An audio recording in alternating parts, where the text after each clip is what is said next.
Folks at home, what's up? Welcome back to the channel. Today we are gonna go underwater and we are gonna talk about jigs. Now, this time of the year, you're starting to run out of options for lures.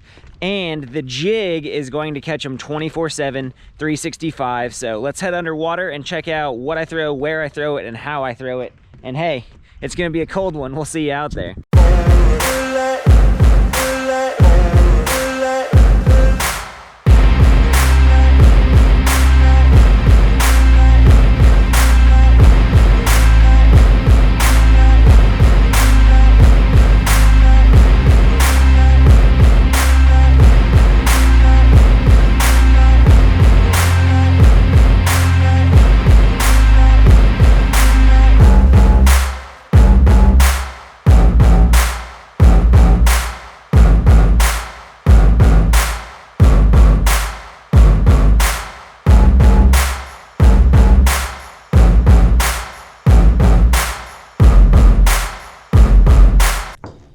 Hey, what's up guys?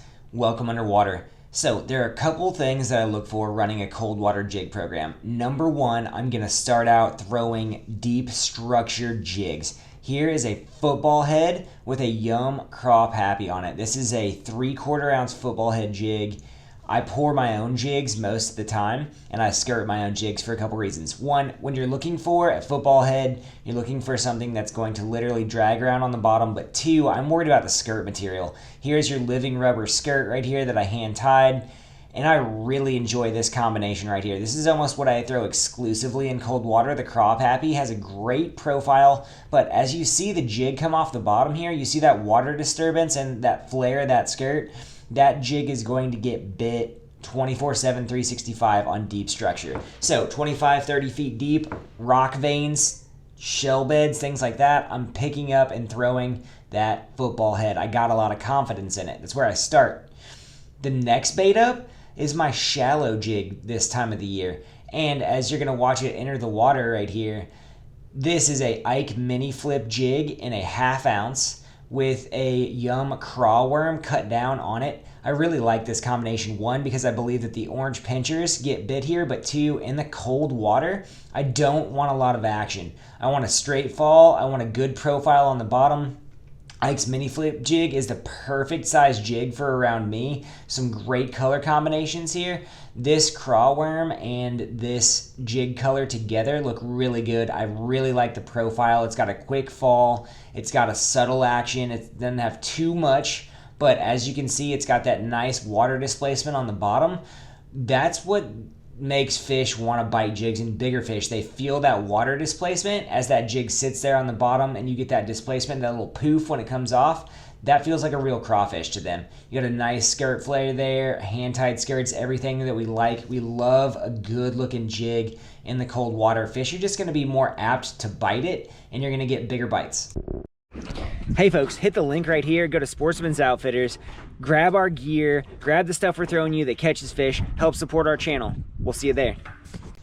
My second jig that I pick up in shallow water flipping is the Ike's Mini Flip in black and blue with a Berkley Havoc or Berkley Power Bait Pit Boss. I really like to throw the Pit Boss, the mini size one, it's the 3-inch version, as a jig trailer 24/7, 365 in off-colored water. It does a great job with water displacement. It also does a really good job being swam. I love black and blue and that tannic colored water, or that off, mucked up color water that you get in the early spring and in the late fall most of the times.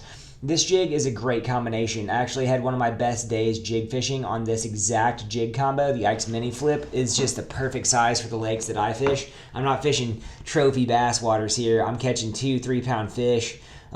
Most of the time, a 5-pounder is going to win a tournament around me if you catch one for the big fish. So literally the Ike's Mini Flip jig here, this jig combo is a great jig to swim out of cover. I'm talking rock and wood cover. I'm talking docks.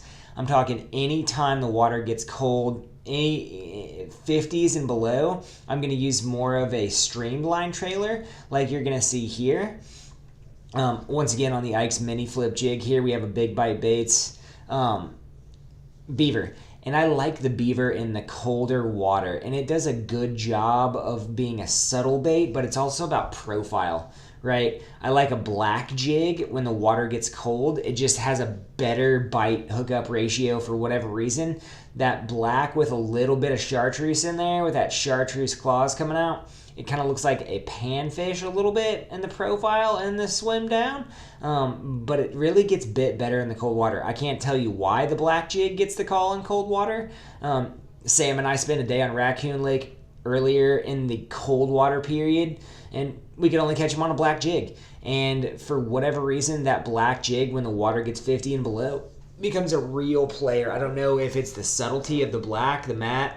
I fish a black worm a lot in the summertime and it gets bit, but the black jig with a little bit of chartreuse in it does a really good job. This Big Bite Baits trailer does a good job in the cold water period. I don't want an aggressive, in the warm I'm throwing a rage crawl almost 100% of the time, or a rage trunk.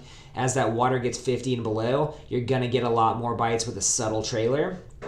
You're also going to get bigger bites with a subtle trailer, I feel like, in the wintertime. This jig right here gets the call in that medium water. If it's really clear, I like that Bammer Craw color. If it's really dark, I like the black and blue. If it's kind of clear, I like the black. It's just what I'm confident in. The last thing that I'm going to throw is the micro finesse jig. And here, this has a Yum chunk on it. It's a flapping chunk. But I always thread the chunk on, and I thread the chunk on because watching the bait underwater, it has a better displacement, and that poof that you see when the jig hits the bottom happens better when the chunk is threaded on. Plus, it makes the jig more compact, and this time of year in cold water, I love the compact jig because even if a fish nips at it, it's gonna get the hook, right? This is an 1/8 ounce football head finesse jig that I throw and I make exclusively. The jig bite for me gets better as the water gets colder, but the quality of fish versus this size bait right here is the same size as throwing a Ned rig, but the quality of fish you're going to catch on the jig versus the Ned rig is not even comparable. I don't know why jigs catch fish, but anybody who's fished a jig will tell you a jig might not catch as many as a Ned rig, but it's going to catch a better quality. The 2 and 3 pound fish are more willing to eat a jig, and I think it's come down to water displacement. You see there's a good example of that water displacement there, those poofs on the bottom as the jig's coming up. It's just like a real crawfish. Bass sense that. It's like those fuzzy dice baits that they have now that are all about water displacements. It literally is going to help you get bit in this situation. I love throwing the finesse jig in place of the Ned rig. If I've got 5 in the boat and I want to upsize, throw your finesse jig, right? You're gonna get a bigger bite. You're still gonna generate bites with the finesse jig, but the bites that you're going to get are better. All right, guys, a couple things on the jig. Number one, I like to throw the football head jig, especially on deep rock and deep structure. Nothing does better than a football head on deep structure. I like to then move up to those shallower areas, those hard spots, anywhere you can find shell beds, rocks, things like that. Throw those flipping jigs. You can flip it around any cover you can find. That finesse football works great there. Hopefully you guys found something that you can use today. Hopefully you enjoyed going underwater with us today. Let us know in the comment section what you want to see in the future. Let us know what you want to see us do. Hey, we're growing in the channel. Let us know how we can help you. Visit our link at Sportsman's Outfitters. Buy jigs, buy stuff there. Help us out. It helps us grow the channel. We'll see you out there, folks.